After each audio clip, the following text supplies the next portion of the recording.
क्रिस्त में मेरे बहुमूल्य भाइयों, बहनों एवं बच्चों, आप सबों को जय यीशु। हमारे प्रभु यीशु क्रिस्त की कृपा, अनुग्रह, शांति और उनके सामर्थ्य सदा सर्वदा आपके एवं आपके परिवार के साथ रहे। प्रिय विश्वासियों, आज माता कलसिया सामान्य काल का 27वां रविवार मना रही है और आज के पहले पाठ उत्पत्ति ग्रंथ अध्याय 2 पद संख्या 18 से और 24 तक और तीसरा पाठ संत मार्कुस रचित सुसमाचार अध्याय 10 पद संख्या और 2 से 16 तक दिया गया है हमारे मनन चिंतन के लिए। इन दोनों पाठों का जो मूल जो सारांश है वह है और विवाह और पारिवारिक जीवन। प्रिय विश्वासियों, ये दोनों पाठ आज हमें यह सिखलाता है कि विवाह क्या है, पारिवारिक जीवन क्या है और ईश्वर की योजना में एक विवाह और एक पारिवारिक जीवन एक अहम भूमिका निभाता है। आज के पहले पाठ में हम सुनेंगे और अध्याय 2 में और पद संख्या 8 से हम पढ़ेंगे। ईश्वर ने सारे संसार की सृष्टि की है और हर एक वस्तुओं को और उन्हें और प्राणी को उन्हें सृष्टि करने के बाद मनुष्य की सृष्टि की है और आदम को मिट्टी को लेकर उसके गढ़ा के और आदम को उन्हें बनाया। उसके बाद और ईश्वर ने देखा और मनुष्य और अकेला रहना उचित नहीं है, अकेले रहना उचित नहीं है, इसलिए मैं उनके लिए एक उपयुक्त सहयोगी बनाऊंगा करके और ईश्वर ने और हेवा को बनाने की योजना बनाई है। प्रिय विश्वासियों, और ईश्वर की सृष्टि कितना अद्भुत सृष्टि है। और उन्होंने देखा बाकी संसार में सब हर चीज़, बहुत सारे पेड़ हैं, बहुत सारे जानवर हैं, पक्षियाँ के सब जोड़ी है, लेकिन मनुष्य सिर्फ अकेला।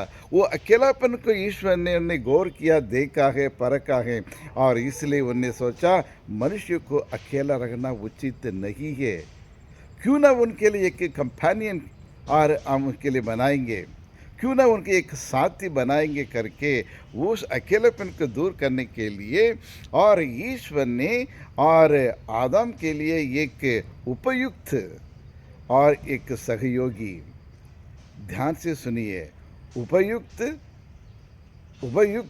सहयोगी यानी सूटेबल कंपेनियन।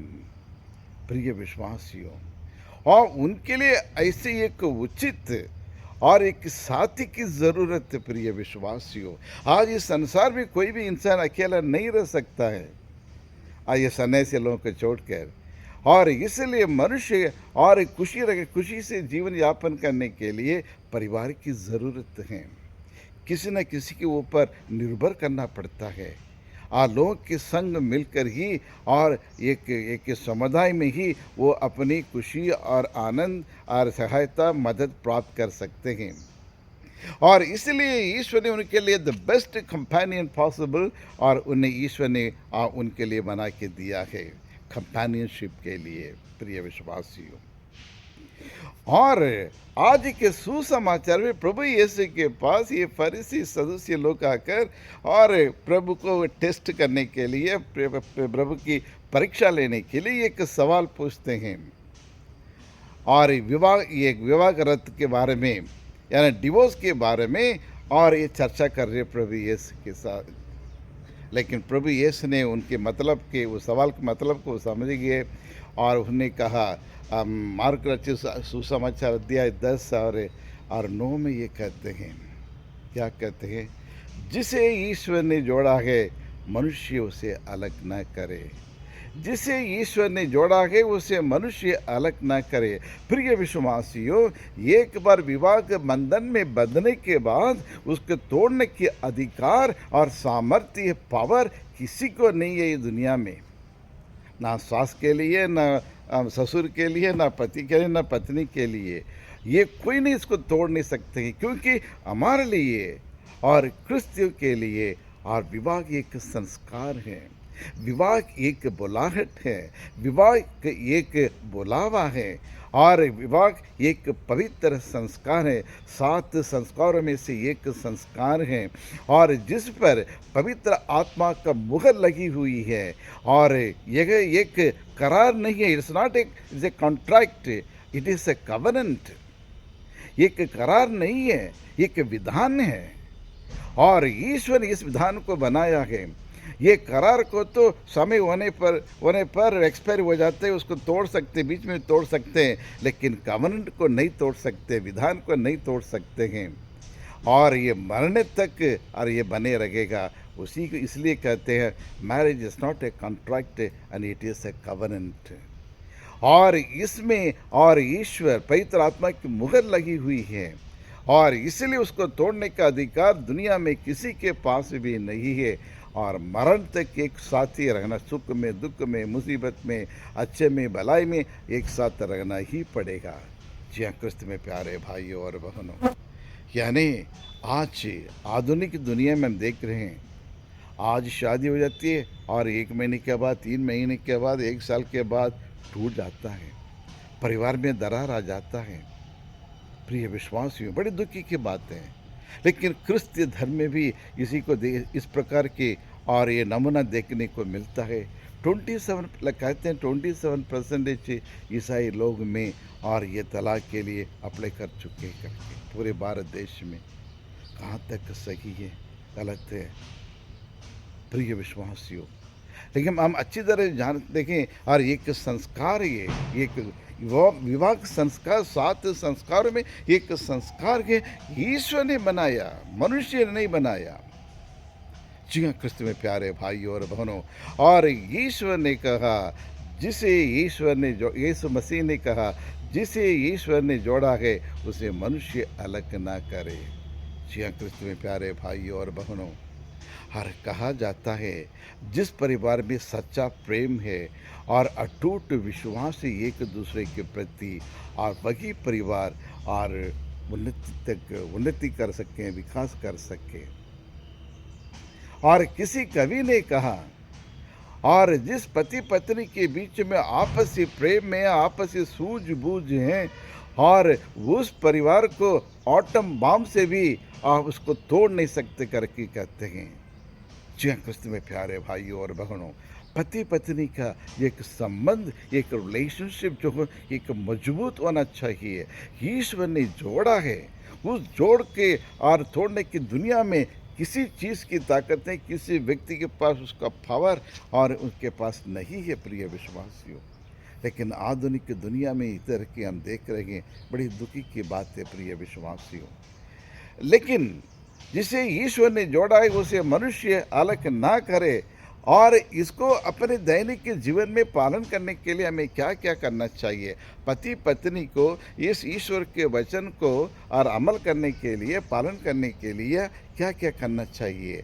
और सर्वप्रथम और दोनों पति पत्नी एक साथ एक दूसरे के ऊपर क्रोध नहीं करना चाहिए, नाराज नहीं होना चाहिए, और दोनों गर्म हो जाएंगे तो और लड़ाई और झगड़ा बढ़ते जाएगा। जब एक नरम है तो एक नरम होना, एक नरम है तो एक गर्म होना, एक गर्म होता है दूसरा नरम होना चाहिए। और एक दोनों एक ही समय में आपस में लड़ेंगे, वहाँ तो आग लग जाएगी और परिवार विनाश की ओर जाएगा।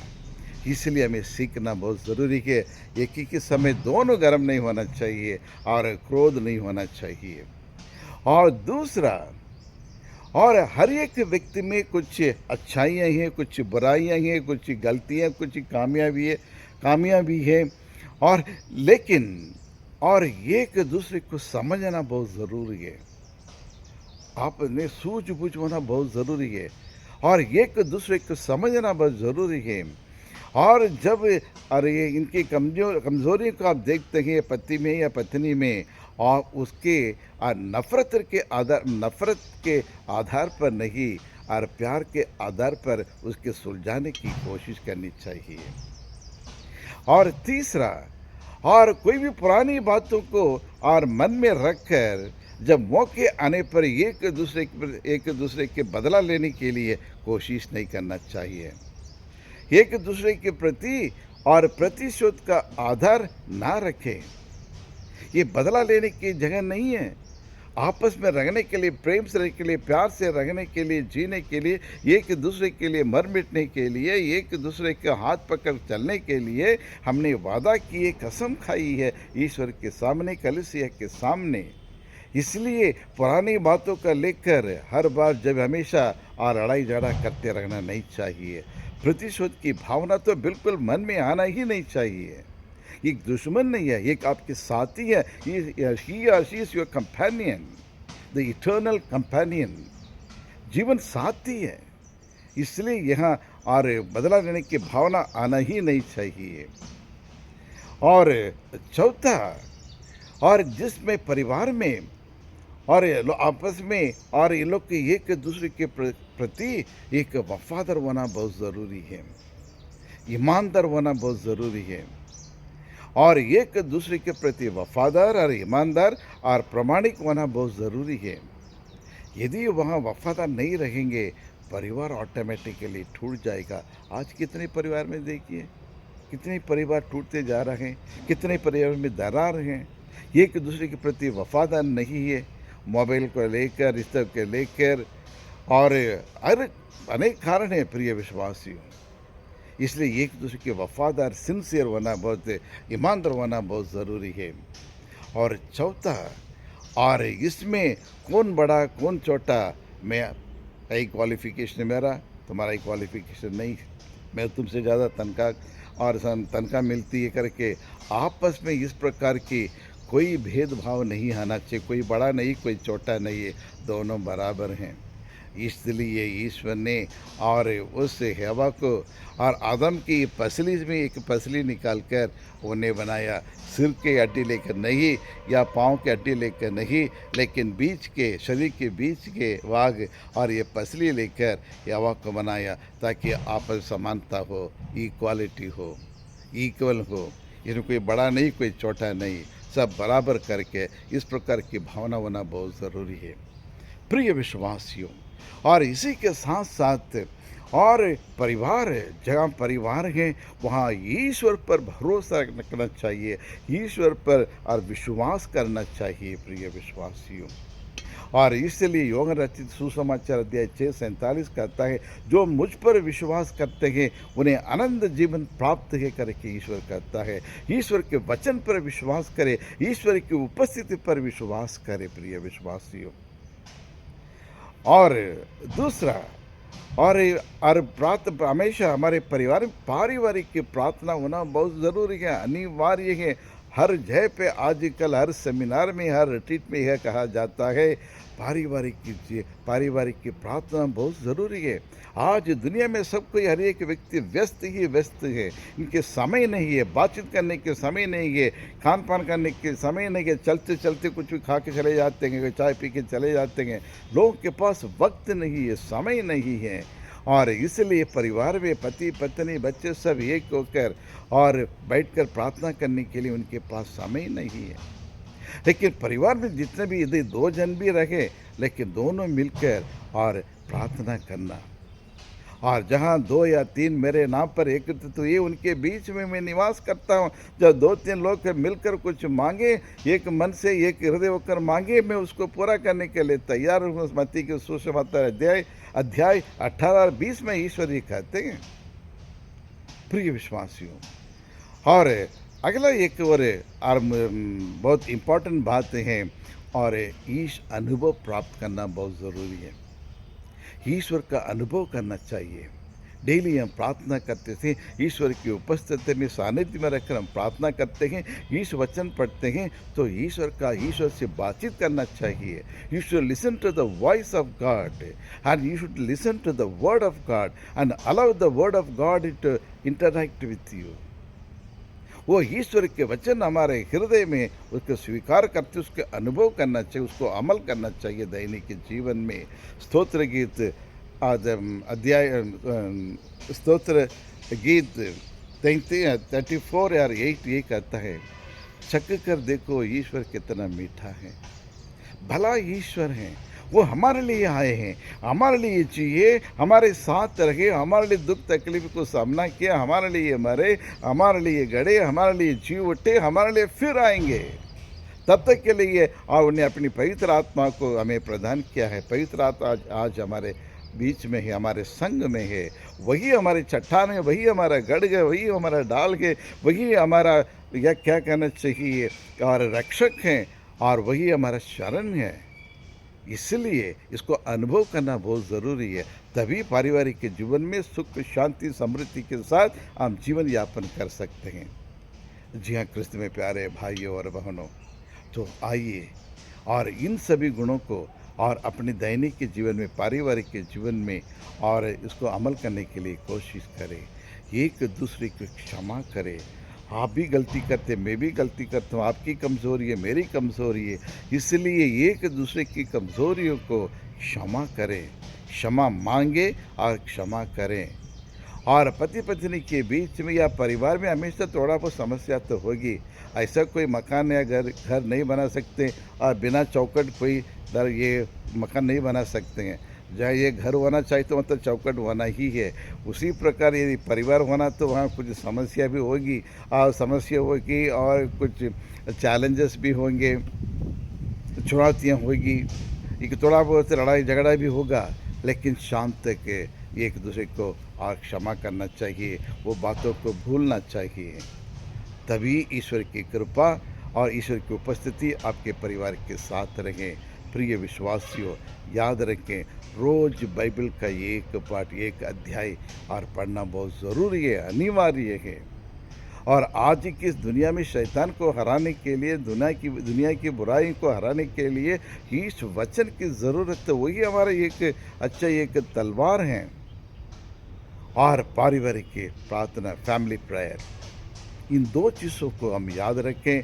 आज से आज शुरू करें, जिसने जो शुरू नहीं किया है। रोज़ सब एक होकर पूरे परिवार एक साथ मिलकर और ईश्वर से प्रार्थना करें, ईश्वर को वचन और व्यक्तिगत तरफ से ईश्वर का वचन पढ़े और एक दूसरे की क्षमा करें और एक दूसरे की बातें सुनने के लिए एक दूसरे के समय दे।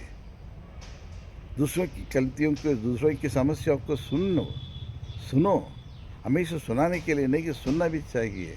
तभी ही समस्या ये जितने भी समस्या उलझन के उसको सुलझा सकते हैं। तो इसके लिए हम ईश्वर से प्रार्थना करें। हे सर्वशक्तिमान शाश्वत परमेश्वर, हम आपको धन्यवाद देते हैं। हम सबको एक परिवार देने के लिए धन्यवाद देते हैं। हमारे माँ बाप, भाई बहनों के लिए भी धन्यवाद देते हैं, जहाँ हम जन्मे और हमारे परिवार हुआ, वहाँ से बड़े हो गए, यहाँ तक हमें पहुँचाया। इसके लिए हमारे माँ बाप और भाई बहनों को हम के लिए धन्यवाद देते हैं प्रभु। आज क्रिस्तीय परिवार, हर एक परिवार, दुनिया में जितने भी परिवार, चाहे क्रिस्तीय धर्म का क्यों ना, दूसरे अन्य धर्म के क्यों ना हो, हर परिवार को प्रभु अपनी आशीष अनुग्रह दे। आपस से प्रेम होने दे प्रभु, आपस में सूझबूझ होने दो और एकता में बने रखने के लिए और सबको सद्बुद्धि उन्हें प्रदान करे प्रभु। पारिवारिक के जीवन में, दैनिक के जीवन में आने वाले हर एक दुख तकलीफ़ों को सामना करने के लिए, चुनौतियों का सामना करने के लिए हमें धैर्य साहस हमें प्रदान करे, और ताकि और पति पत्नी के बीच में भी हमेशा एकता बनाए रखे। यही प्रार्थना हम करते हमारे प्रभु यीशु क्रिस्त के द्वारा। आमीन, आमीन।